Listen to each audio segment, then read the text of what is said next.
দেখতে দেখতে ফাইনালি সেই দিনটি আমাদের জীবনে চলে এলো, যেই দিনটার জন্য আমি এবং আমাদের পরিবারের সবাই প্রায় ৯ মাস ধরে অপেক্ষা করেছিলাম।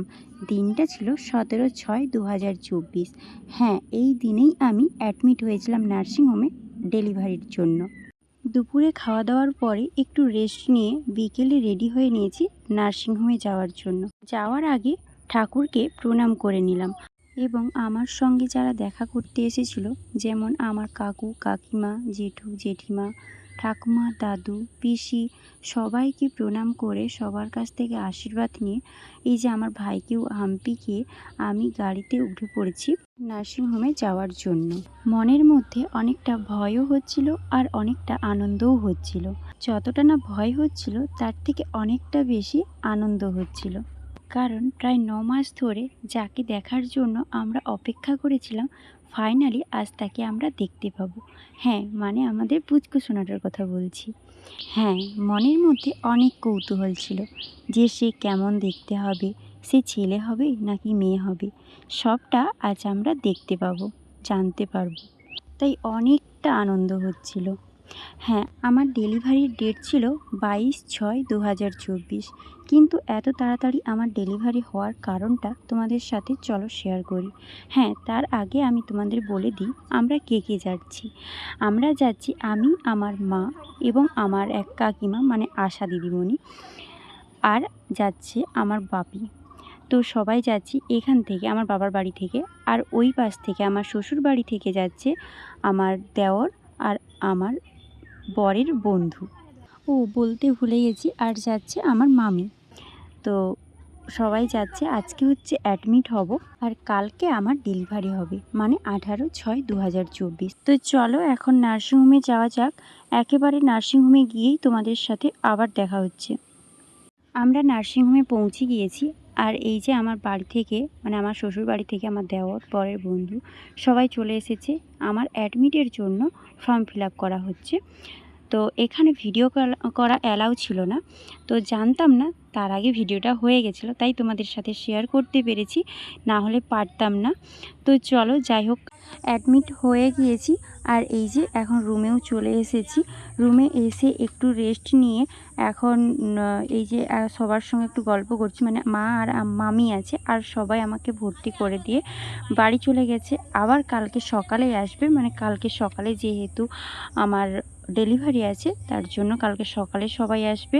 তো আজকে এখন আমাকে অ্যাডমিট করে দিয়ে বাড়ি চলে গেছে। আর এখন আমার বরমশাই ফোন করেছে, আর আমার বরমশাই কেন আসতে পারেনি ডেলিভারির সময়, তো সবটা তোমাদের সাথে পরের ভিডিওতে শেয়ার করব। আর এই যে এখন আমার হাতে চ্যানেলও করে দিয়েছে, তো কালকে আমার ডেলিভারি হবে। তো চলো এখন আমি তোমাদের সাথে শেয়ার করব যে আমার ডেলিভারি ডেট আরও কিছুদিন পরে থাকা সত্ত্বেও কেন এত তাড়াতাড়ি আমার ডেলিভারি করাতে হচ্ছে। আসলে লাস্ট চেক আপে যখন আমি ডক্টর দেখাতে যাই, তখন আমার প্রবলেমের কথা সমস্ত কিছু ডক্টরকে জানাই।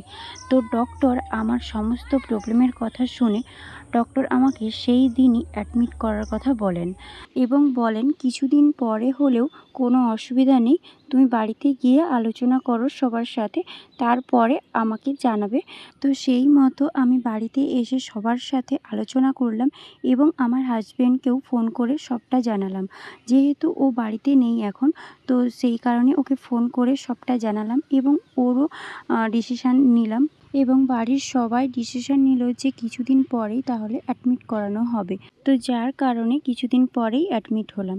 আর এখন আমি রাতে খাওয়া দাওয়া করে শুয়ে পড়েছি, ঘুমানোর চেষ্টা করছি, কিন্তু ঘুম একটুও আসছে না। প্রচণ্ড ভয় লাগছে, মনে হচ্ছে কালকে সকালটা কেমন কাটবে, আমার সাথে কি হবে কাল সকালে। তো এই ভেবেই সারা রাতে একটুও ঘুম আসেনি। আর আমি কেন, আমার সঙ্গে আমার মা, আমার মামি, কারোরই ঘুম আসেনি, কেউই একটুও ঘুমাতে পারেনি। তো সবাই ভাবছে যে কালকে কি হবে, কালকে সকালটা কেমনভাবে কাটবে, এই ভেবে ভেবেই আমার তো ঘুমই আসেনি। তো যাই হোক, এখন আমি মামির সাথে কথা বলছি। মামিকে আর মাকে দেখাচ্ছিলাম যে কিভাবে ভিডিও করতে হয়, তো সেগুলোই দেখাচ্ছিলাম। যেহেতু মা আর মামি দুজনেই ভিডিও সেরকমভাবে করতে পারে না, তাই কীরকমভাবে ভিডিও করবে সেগুলোই দেখিয়ে দিচ্ছি। কারণ কালকে তো আমি অসুস্থ থাকবো, তাই তোমাদের সাথে কি শেয়ার করতে পারবো জানি না। তার জন্যই মা আর মামিকে দেখিয়ে দিচ্ছি যে কিভাবে ভিডিও করতে হয়। আর তোমাদের দাদাভাই বাড়িতে থাকলে তো কোনো অসুবিধাই ছিল না, ওকেই বলতাম ও ভিডিও করে রাখতো। কিন্তু যেহেতু ও এখন বাড়িতে নেই, যার কারণে ভিডিও করে দেওয়ার আমার সেরকম আমি কাউকে পাচ্ছি না।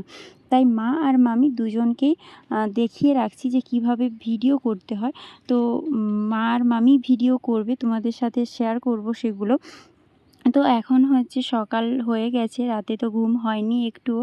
তো সকালে উঠে এখন ফ্রেশ হয়ে নিয়েছি, মানে স্নান করে, আমাকে বলল যে স্নান করে নিতে। তো স্নান করে নিয়েছি, স্নান করে এই যে ফ্রেশ হয়ে এখন আমি মাকে বলছি যে আমার চুলটা একটু বেঁধে দাও। তো চুল বাঁধা হয়ে গেছে। তারপরে একটু পরে আবার নার্স ওরা এসে আমাকে বলল যে চুলটা দুদিকে বিনুনি করে নাও। না সরি, দুদিকে নয়, তোমার যেরকম সুবিধা হবে, একদিকেও বিনুনি করতে পারো, দুই দিকেও বিনুনি করতে পারো, এরকমভাবে বলল। তো আমি দুই দিকেই বিনুনি করছি। আমার মাকেই বললাম যে তুমি আমার বিনুনিটা করে দাও। এই যে মা বিনুনিটা করে দিচ্ছে এখন। আর যত সময় যাচ্ছে ততই যেন আরও বেশি টেনশন হচ্ছে। জানি না কি হবে আমার সাথে আজকে। তো এই ভেবে ভেবেই প্রচণ্ড পরিমাণে টেনশন হচ্ছে। তো এই এখন হচ্ছে আমার বিপিটা ঠিক আছে কি না সেটাই চেক করতে এসেছেন।